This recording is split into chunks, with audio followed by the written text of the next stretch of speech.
if we're gonna stay in that zone, let's go to Aidonia. Bro, like I doing that mix was when I personally discovered how incredible of an artist Aidonia is and always was. Because Aidonia had like the most streets level of the streets locked.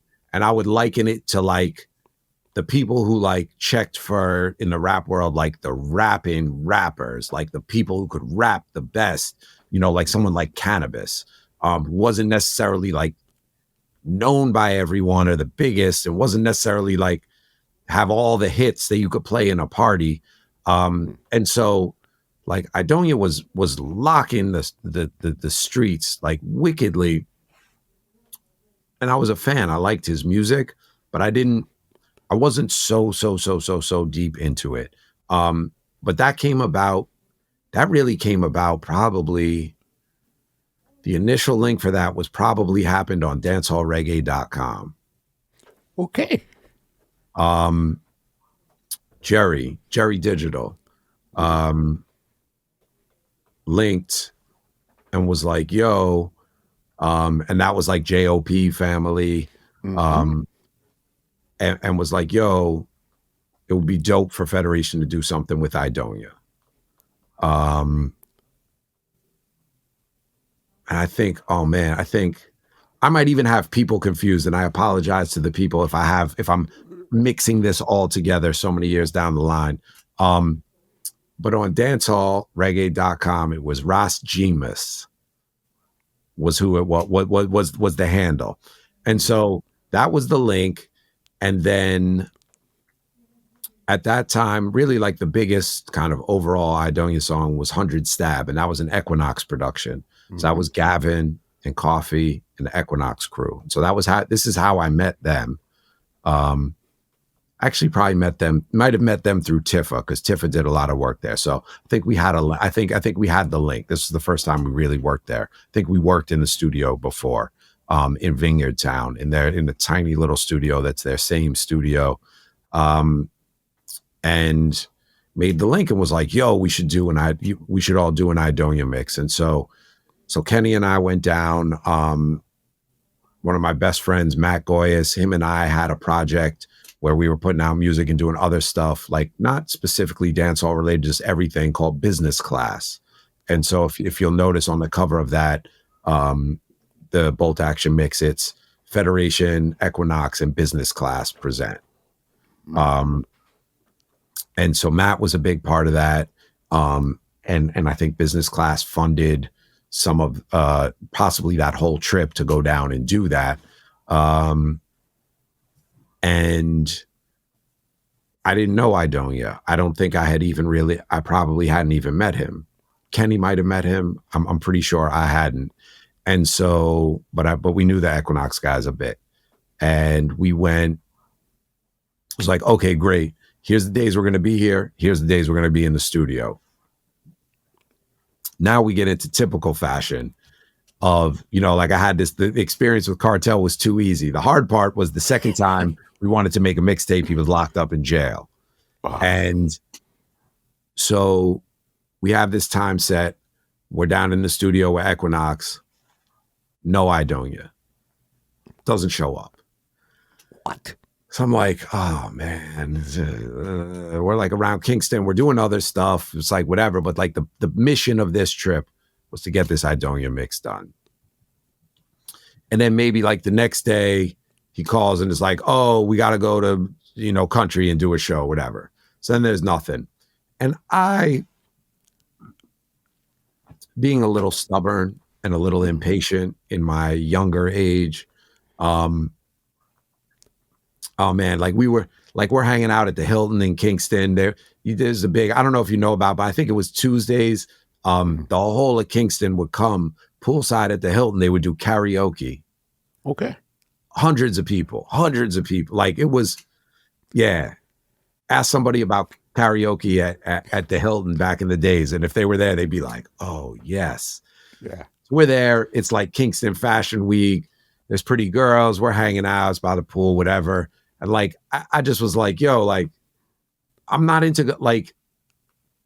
going and waiting around the studio another night. Not that I think like I'm too good for it, but just like, I don't feel good. Like, it doesn't feel like this is going to happen. Like, yo, like, whatever, like, we're going home in 2 days. Like, I'm not going to stress getting this done, because then it's just going to stress me out. And I'm going to be sitting here feeling like, yo, what time is it? Yo, what time is it? I'd rather just like enjoy the time that I'm here in Jamaica.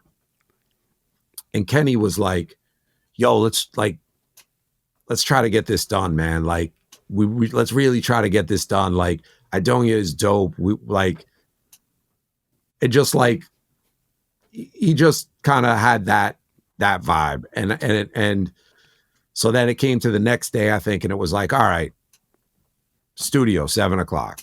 All right. So we go, and eventually, sooner or later, they show up. He shows up. Couldn't be cooler. Very chill. The Equinox studio is like it's like a closet. It's tiny, tiny, tiny, tiny room. And he comes in with the crew. Diablo, now governor.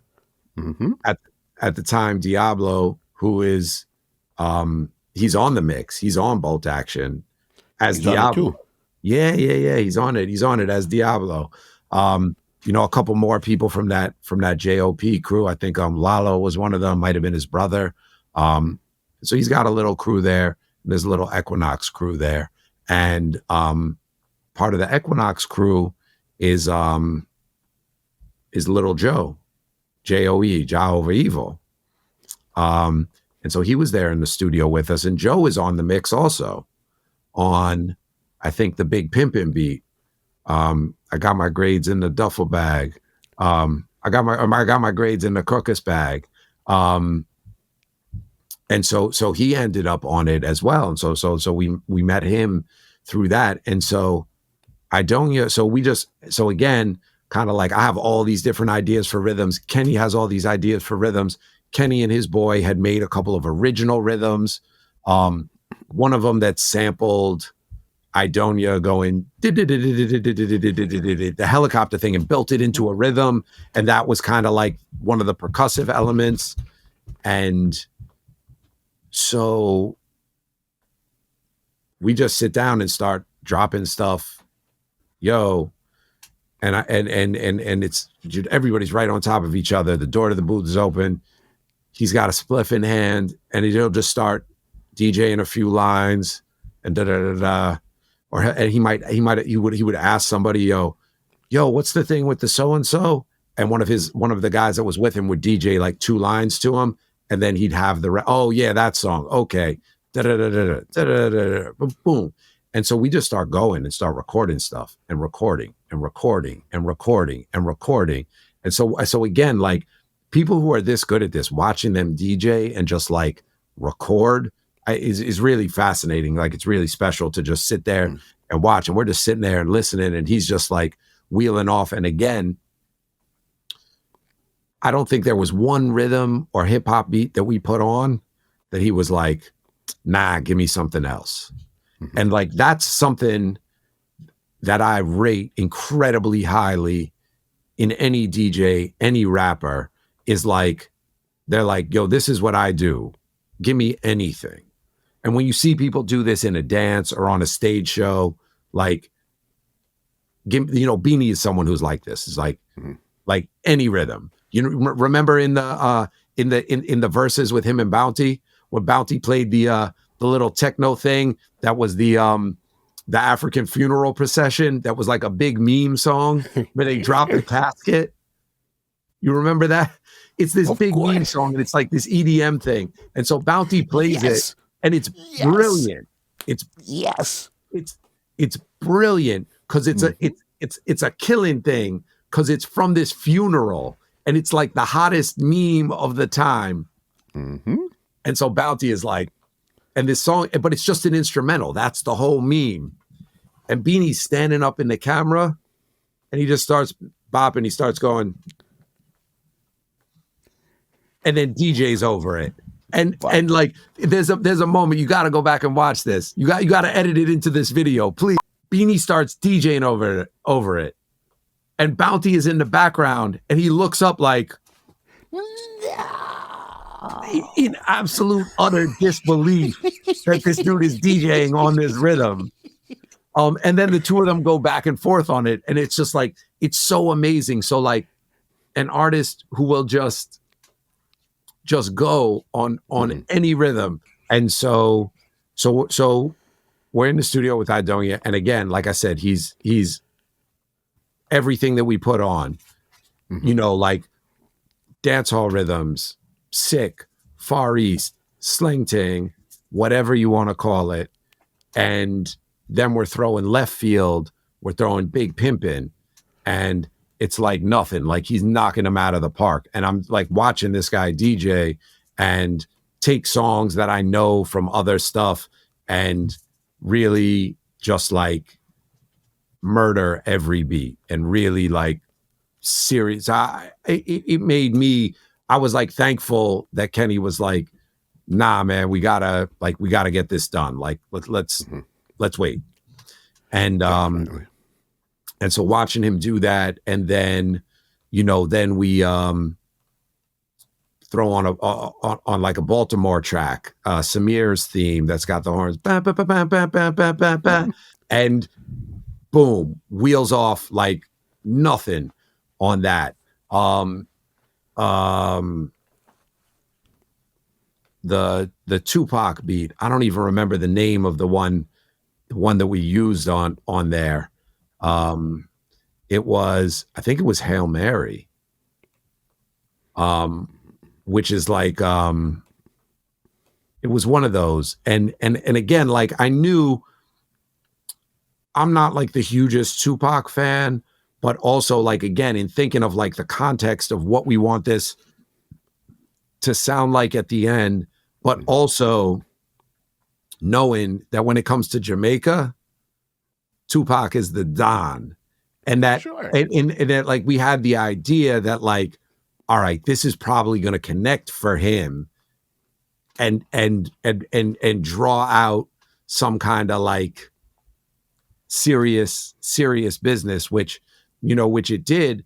And again, he just kept like wheeling off tunes, and we're kind of doing all of this different stuff. And now here, when we were putting together the ideas for Aidonia, it was like there's a lot of parallels to what we did with Cartel, but we also really were like, we don't want to just do the same thing that we did with Cartel. Yeah. Of wanting to like take steps forward in what we're doing and the collaboration with the artist. And I feel like one of the ways that we did that on this one is kind of like, I feel like the way the Aidonia mix was put together, excelled beyond the level of like the Cartel ones. Like we were pretty green in terms of like some of the technical stuff, and like, you know, so there was a lot more thought and time put into like interweaving the tracks and mixing them. And then we would, there were scratches like on like All About the Benjamins, again, to kind of bring this hip hop element to it. When he's DJing over All About the Benjamins, we're cutting and scratching behind that and pulling it up and bringing it back. And I think the same thing with maybe Quiet Storm or like a couple of those other beats. So I was like, yo, here's another layer and another element that we can add into it that is uniquely us and coming from that. Not that no one ever cut and scratch, but like bringing that to a mixtape with a dancehall artist and trying to elevate it and do something that we didn't do before, and make the whole thing, again, greater than the sum of its parts, but also unique to what we were doing with Aidonia at the time. No, definitely that was another big classic mixtape. But at this time here, this is about 5 to 6 years after the cartel. So then clearly you guys are more seasoned in what you're doing. Your thinking is more matured, everything. So then you're pouring everything that you learned from the earlier series into this project here, plus new elements. Definitely. Yeah, 100%. And trying new stuff and just like and also having more confidence. Having more confidence just in that, like the way I described earlier, like sitting down in that studio room in Jamaica. Like at this point, I feel like you still don't feel comfortable, but like, okay, like we're supposed to be here. Where the way the link was made was like, yeah, let's come do something together. Mm-hmm. You know, and Gavin and the Equinox guys couldn't have been more welcoming. They've always been like that, and to this day, you know what I mean? Like that's family. So like comfortable in a way where it was easier to push creatively even further, because it wasn't just like, you know, being shook to be in the studio with the entourage. This podcast is brought to you by www.twolinedmusichut.com.